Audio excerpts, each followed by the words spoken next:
महाराष्ट्रातील सरकारी कर्मचाऱ्यांच्या बेमुदत संपामुळे जिल्हाधिकारी कार्यालय, तहसील कार्यालय आणि इतर सरकारी कार्यालय ओस पडली आहेत. याचा परिणाम जनसामान्यांच्या कामावर होत आहे. जुनी पेन्शन योजना आणि इतर प्रलंबित मागण्यांसाठी कर्मचारी संपावर आहेत, ज्यामुळे राज्यातील प्रशासकीय यंत्रणा ठप्प झाली आहे. तर जळगाव जिल्हाधिकारी कार्यालयातही या संपाचा मोठा परिणाम जाणवला. या संपामध्ये क आणि ड वर्गाचे कर्मचारी संपावर गेले आहे.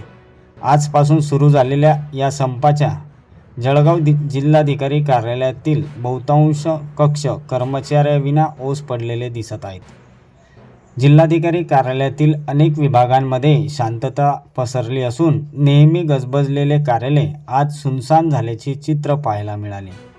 तरीही काही विभागांमध्ये नागरिकांची गर्दी कायम होती, तर कामांसाठी आलेल्या नागरिकांना अडीअडचणींचा सामना करावा लागत आहे. काही ठिकाणी अधिकाऱ्यांनी पुढाकार घेत नागरिकांच्या समस्या सोडवण्याचा प्रयत्न केल्याचेही दिसून येत आहे.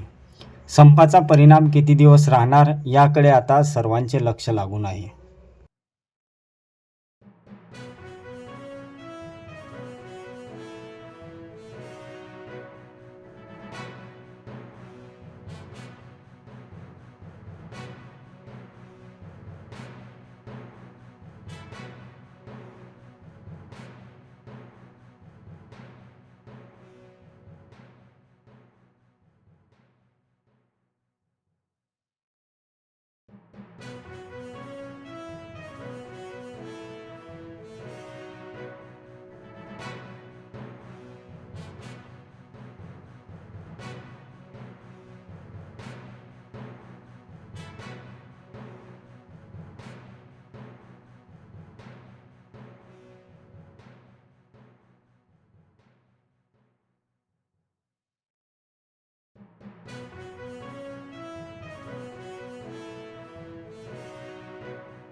नमस्कार, मी वैशाली चव्हाण, निवासी उपजिल्हाधिकारी जळगाव जिल्हा. जळगाव जिल्ह्यातील जिल्हाधिकारी कार्यालय आणि अधीनस्थ जे उपविभागीय अधिकारी कार्यालय आहे, तहसील कार्यालय, त्याच्यात साधारणतः क आणि ड वर्गाचे म्हणून 1237 कर्मचारी सध्या कार्यरत आहेत. त्यात आपण जर बघितलं तर जिल्ह्यातील सर्व वर्ग 1 आणि वर्ग 2 अधिकारी हे कामावर रुजू झालेले आहेत आणि जे कर्मचारी नव्याने 1 वर्ष किंवा त्यापेक्षा कमी कालावधीत रुजू झालेले आहेत ते सर्व कर्मचारी देखील कामावर आहे. आपण म्हणता त्याप्रमाणे कामकाजावर काही अंशी परिणाम झालेला आहे हे नक्की आहे.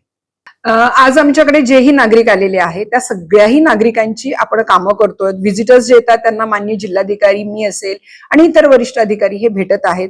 तसेच आज आमच्याकडे केस वर्क होतं सरांचं, तर ते केस वर्कचं काम देखील चालू आहे. त्यामुळे असं आपण नाही म्हणू शकत की कुठलाही एक स्पेसिफिक विभाग प्रभावित झाला आहे.